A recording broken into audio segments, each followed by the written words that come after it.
Hello বন্ধুরা, কেমন আছো? আশা করি সকলেই ভালো আছো। আমি তোমাদের প্রিয় আপু আবারও চলে আসলাম নতুন একটি গল্প নিয়ে। গল্পটি শেষ পর্যন্ত শুনলে তোমাদের দাঁড়িয়ে যাবে।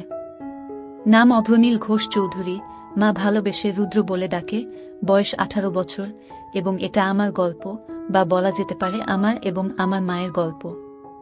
এটা একটা সত্যি ঘটনা, তাই আমি চাই যে আমার দর্শকরা পূর্ণ সত্যিটার সাথে পরিচিত হোক।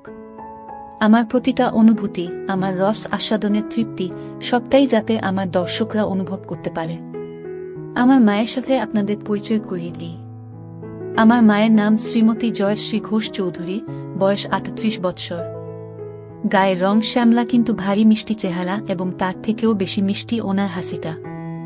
মায়ের মনটা ভারী সরল, তবে বুদ্ধি তীক্ষ্ণ। কিন্তু যত বুদ্ধি সব বাইরের জগতের ক্ষেত্রে। আমার বেলায় মায়ের শুধু সরলতা আর ইমোশন কাজ করে। আমার বাবা অনির্বাণ ঘোষ চৌধুরী একজন লেক এজেন্ট এবং কিছু অন্যান্য ব্যবসা করে। মাও কর্মরত। সব মিলিয়ে সংসারে কোনো রকম কোনো অভাব নেই। আমি স্কুলে পড়ি, বর্তমানে ক্লাস 9। বাড়িতে আমরা 3 জন ও আমার ঠাকুমা থাকি। ঠাকুমার বয়স 80 বছর। উনি বেশিরভাগ সময় ওনার রুমেই থাকেন এবং ঈশ্বর আরাধনায় নিজেকে মগ্ন রাখেন। আমার মায়ের প্রতি কোনো রকম কোনো দৃষ্টি শুরুতে আমার ছিল না। ছোটবেলায় সব ছেলেরা যে চোখে নিজের মাকে দেখে, আমিও সেভাবেই দেখতাম।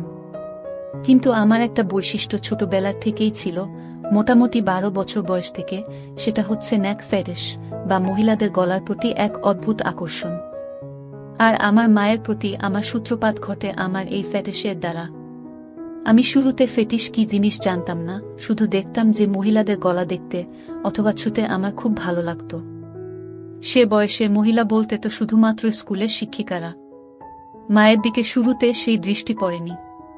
তখন শুধু স্কুল শিক্ষিকাদের গলা নানা বাহানায় স্পর্শ করতাম এবং তাতেই তৃপ্তি পেতাম। আস্তে আস্তে বয়স বাড়ল। বয়সের সাথে সাথে আমার পিপাসাও বাড়ল। কিন্তু নেক ফেটিশটা বা মহিলা গলার প্রতি লোকটা কিন্তু আমার রয়ে গেল। যখন আমার বয়স 18, তখন হঠাৎ একদিন আমার দৃষ্টিতে মা ধরা দিল। তখন গরমের ছুটি চলছিল। আমি বাড়িতে, বাবা বাইরে কাজে গেছেন, ঠাকুমা নিজের রুমে নিজের মনে আছেন, এবং মায়েরও কোনো কারণে অফিস ছুটি, তাই মা ও বাড়িতে। সেদিন অসম্ভব গরম পড়েছিল, আর আমরা সবাই গরমে ঘেমে একাকার। আমি ড্রয়িং রুমে বসে টিভি দেখছিলাম, আর মা রান্নাঘরে কাজে ব্যস্ত ছিল। আমার পিপাসা পাওয়াতে গেলাম রান্নাঘরে জল খেতে। রান্নাঘরে গিয়ে দেখি মা মাটিতে বসে সবজি কাটছে। রান্নার লোক সেদিন আসেনি। রান্নাঘরে ফ্যান না থাকার জন্য মায়ের একেবারে নাজেহাল অবস্থা। পুরো শরীর ঘামে একেবারে ভিজে গেছে। তখনও আমার মনে মায়ের প্রতি কোনো পাপ চিন্তা ছিল না। আমি নির্বিকার মনে জল খাবার জন্য মায়ের পেছনে রাখা শেলফ থেকে জালের বোতল নেবার জন্য মায়ের পাশ দিয়ে মায়ের পেছনে চলে গেলাম।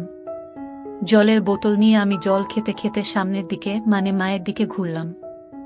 মা আমার ঠিক সামনে বসে সবজি কাটছিল, আর আমি একদম মায়ের পেছনে। আমাদের রান্নাঘরটা ছোট। মায়ের কাছাকাছি দাঁড়ানো সত্ত্বেও এর আগেই কোনোদিন কোনো পাপ চিন্তা আমার মনে আসেনি। কিন্তু সেদিন জল খেতে খেতে হঠাৎ কি মনে হলো, একবার নিচে মায়ের দিকে তাকালাম। দেখে আমি আর থাকতে পারলাম না, অনুভব করলাম আমার ওটা দাঁড়িয়ে পড়েছে। সেদিনই তখন জীবনে প্রথমবার আমার মনে আমার মাকে নিয়ে লোভ জন্মালো।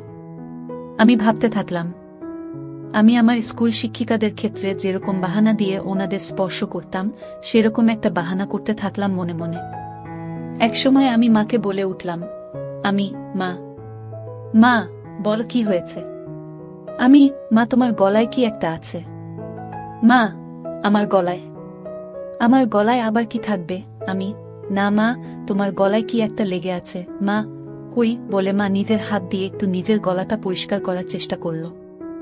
এদিকে আমি তো নিজেকে সামলাতে পারছিলাম না। আমি বললাম, হয়নি মা, এখনো লেগে আছে। মা নিজের ঘামে ভেজা গলা আর ঘাড় হাত দিয়ে মুছতে মুছতে বলল, এখনো আছে? কি লেগে আছে রে? আমি দূর থেকে বুঝতে পারছি না। আমাকে তোমার গলার কাছে গিয়ে দেখতে হবে। মনে হয় পিঁপড়ে বা এমনি নোংরা। আমি তোমার গলার কাছে এসে দেখব মা, কি লেগে আছে। মা আচ্ছা থাক লেগে। আমার গলায় কি লেগে আছে না আছে তোকে দেখতে হবে না। তুই পড়তে বসকে, যা। শুধু পড়ায় ফাঁকি দেয়া। সকাল থেকে তো পড়তেই বসলি না। আমার মনটা খারাপ হয়ে গেল। ভাবছিলাম এই সুযোগটা হাতছাড়া হয়ে গেল বুঝি। কিছু একটা করতে হবে। আমি বললাম, হ্যাঁ যাচ্ছি পড়তে, কিন্তু তোমার গলায় ওটা লেগেই থাকবে। দেখতে কেমন একটা লাগছে। মা, কি এমন লেগে আছে রে? কি? এই বলে মা আবার নিজের 2 হাত দিয়ে নিজের গলাটা ভালো করে ম্যাসাজ করার মতো ডলে পরিষ্কার করার চেষ্টা করল। আমি, উহু, এখনো লেগে আছে, যায়নি। আসলে তোমার গলাটা ঘামে ভিজে আছে তো তাই বোঝা যাচ্ছে না। এদিকে আসলে মায়ের গলায় কিছু ছিলই না শুরু থেকে। মা তো আর সেটা জানত না, তাই মা আমার নাটক ও পাপ বুদ্ধিটাও বুঝতে পারছিল না। মা এবার খানিকটা বিরক্ত হয়েই বলল, দাঁড়া তো, আয়নায় গিয়ে দেখি। আমি ভাবলাম, যা, সর্বনাশ। আয়নায় দেখলে তো মা বুঝে যাবে যে মায়ের গলাতে কিছু লেগে নেই আর আমার কার্যসিদ্ধি হবে না। সাথে সাথে আমি বলে উঠলাম, মা আমি তোমার গলাটা পরিষ্কার করে দেব? তুমি আবার কেন উঠবে মা? আচ্ছা ঠিক আছে দে, কিন্তু তাড়াতাড়ি করে পড়তে যা। কোনোরকম কোনো ফাঁকিবাজি না।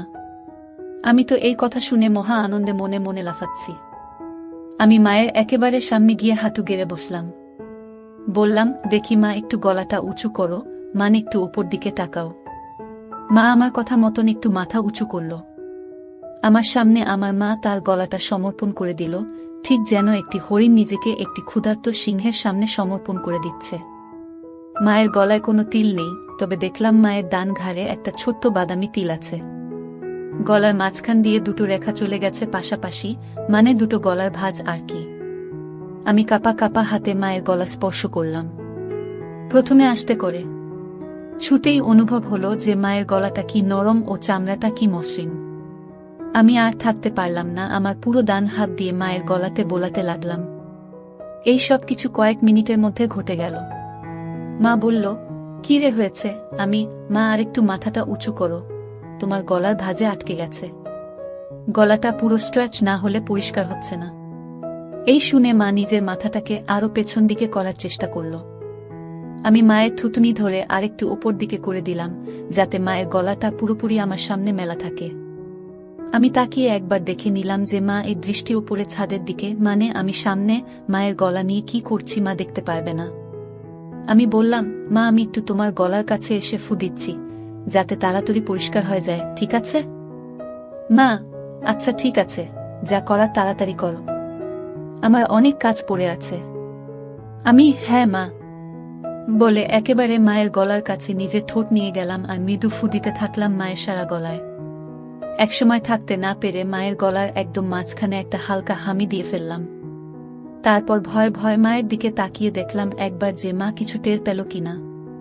মা, আমি কি করছি দেখতে না পেলেও আমার স্পর্শ তো অনুভব করতেই পারছিল। আমার ভয় হচ্ছিল যে মা নিজের গলায় আমার স্পর্শ অনুভব করে ফেলল কিনা, আমার হাতের স্পর্শ আর ঠোঁটের স্পর্শের মধ্যে তফাৎ ধরে ফেলল কিনা। কিন্তু দেখলাম যে না, মা কিছু বুঝতে পারেনি। আমারও সাহস বেড়ে গেল। মা হঠাৎ নিজের 2 হাত দিয়ে আমাকে এক ঝাটকা দিয়ে দূরে ফেলে দিল। হঠাৎ ধাক্কা খেয়ে আমি পেছনে হেলে বসে পড়লাম ও নিজের সম্বিত ফিরে পেলাম। মায়ের দিকে তাকিয়ে দেখি মা গম্ভীর হয়ে নিজের আঁচল ঠিক করছে আর এক হাতে সবজি তুলছে।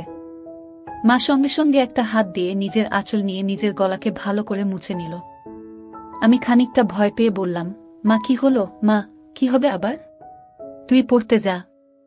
আমি, না মানে, তোমার গলা পরিষ্কার করছিলাম, তুমি হঠাৎ ধাক্কা দিলে। মা বড় বড় চোখে আমার দিকে তাকিয়ে একটু গম্ভীর হয়ে বলল, তোর পড়ায় ফাঁকি দেওয়ার বাহানা কি আমি বুঝি না মনে করেছিস? সকাল থেকে এক লাইনও পারিসনি, যা পড়তে বস। আমি, কিন্তু তোমার গলাতে তো এখনো একটু লেগে আছে। মা, লেগে থাক আমার গলাতে যা খুশি, তোকে আমার গলার দিকে খেয়াল রাখতে হবে না। আমি একটু পরে স্নান করতে যাব, তখন এমনিতেই পরিষ্কার হয়ে যাবে। আমি একটু মনে মনে ভয় পেলাম, তাহলে কি মা বুঝে গেল আমার মনের পাপ? এই ভাবতে ভাবতে আমি আস্তে আস্তে মুখ নিচু করে চলে যেতে লাগলাম। তখনই মা আমার পেছন থেকে মিষ্টি গলায় বলে উঠল, কষ্ট পাসনে বাবা, আমি তো তোর ভালো জন্যই বলি। আমি বুঝি তোর বয়সে পড়তে ইচ্ছে না হওয়াটাই স্বাভাবিক, মন শুধু ফাঁকি দিতে চায়। কিন্তু বাবা, পড়াশোনা না করলে তো ভবিষ্যৎ অন্ধকার। আমার আর বুঝতে বাকি রইল না যে আমার অতীব সরল মা আমার মনের ভেতর কি পাপ চলছে তা একটুকুও বুঝতে পারেনি।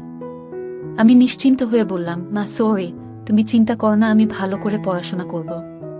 আমার কথা শুনে মায়ের মুখে একটা মিষ্টি হাসি ফুটে উঠল, আর আমিও রান্নাঘর থেকে চলে গেলাম।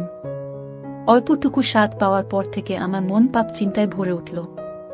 যেই মহিলাকে আমি এতদিন শুধু মা হিসেবে পুজো করে এসেছি, সেই মহিলা, সেই নারী এখন আমার কাছে একটা তৃপ্তির দেহ মাত্র, যেটা দিয়ে আমার বাসনার পিপাসা তৃপ্ত মেটাতে পড়ব। আমার মন তৎপর হয়ে উঠল। মা শব্দটা আমার কাছে একটি দারুণ অনুভূতির শব্দ হয়ে উঠল। আমার হঠাৎ মায়ের বলা কথাটা মনে পড়ল।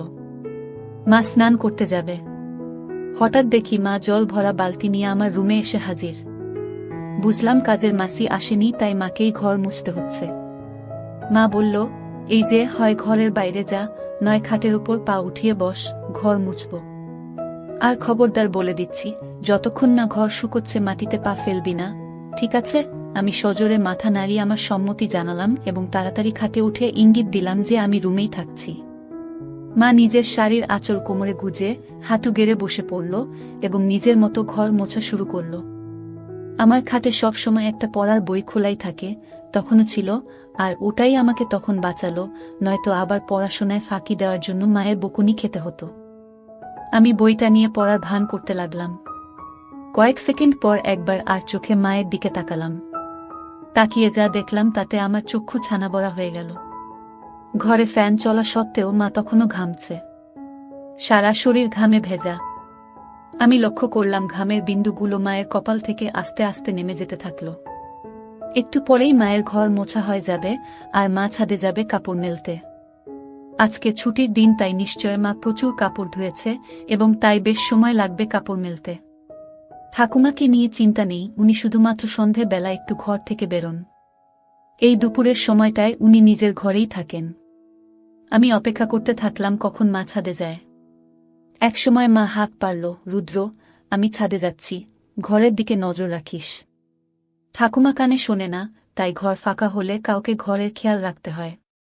যাই হোক, আমি যে সুযোগের অপেক্ষায় ছিলাম সেটা পেয়ে গেলাম। আমার পকেট স্ক্রুড্রাইভার আর পকেট হাতুড়ি নিয়ে আমি চললাম মায়ের বেডরুমের দিকে। মায়ের বাথরুমের দরজাটাকে দুপাশ থেকেই ভালো করে পর্যবেক্ষণ করলাম। প্রথমবারে কোনো ফুটো পেলাম না।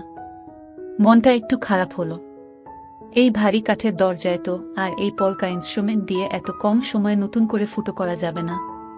কিন্তু আমি আবার বিশ্বাস নিয়ে খোঁজ শুরু করলাম। অবশেষে দেখলাম যে দরজার ভেতর দিক থেকে একটা ছিদ্র শুরু হয়েছে, কিন্তু সেটা এখনো এপার ওপার হয়নি। আমি সঙ্গে সঙ্গে আমার হাতিয়ার দিয়ে ফুটোটাকে বড় এবং সম্পূর্ণ করতে লেগে গেলাম। সফল হওয়ার পর ফুটো দিয়ে দেখলাম যে পুরো বাথরুমের ভেতরটাই পরিষ্কার দেখা যাচ্ছে। আমি আনন্দে আত্মহারা হয়ে উঠলাম। আমি মায়ের বেডরুম থেকে যাওয়ার আগে ফুটোটাকে সাময়িকভাবে একটা ছোট্ট কাঠের টুকরো দিয়ে বন্ধ করে আসলাম, যাতে মায়ের সন্দেহ না হয়। এরপর অপেক্ষা করতে থাকলাম কখন মা স্নানে যায়। একসময় মা ছাদ থেকে আসলো এবং আমি স্নানে গেলাম বলে সোজা বেডরুমে চলে গেল। মা নিজের বেডরুমের দরজা ভেতর থেকে বন্ধ করতে যাচ্ছিল, তখন আমি বিপদ দেখে বলে উঠলাম, মা, রুমের দরজা বন্ধ করো না, যদি আমার কিছু লাগে। মা, আমাদের রুমে আবার তোর কি কাজ? আমি, না মানে, দরকার তো পড়তেই পারে, তোমার ও তো দরকার পড়তে পারে। হঠাৎ যদি কিছু লাগে তোমার, যেমন সাবান বা কিছু, কখন কি দরকার পড়ে কেউ বলতে পারে। বাথরুমের দরজা তো আর খোলা রাখতে বলছি না, রুমের দরজাটাকে খোলা রাখতে বলছি। আমি খানিকটা ঠাট্টা করে বললাম, মা, হ্যাঁ ঠিক আছে, তোকে ও তো পাকামো করতে হবে না, খোলা রাখছি রুম। বাড়ির দিকে খেয়াল রাখিস।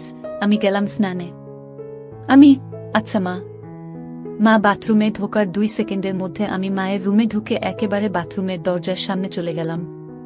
স্ক্রুড্রাইভার দিয়ে খুঁচিয়ে দরজার ফুটোটার থেকে কাঠের টুকরোটা বের করতে আমার বেশি সময় লাগলো না।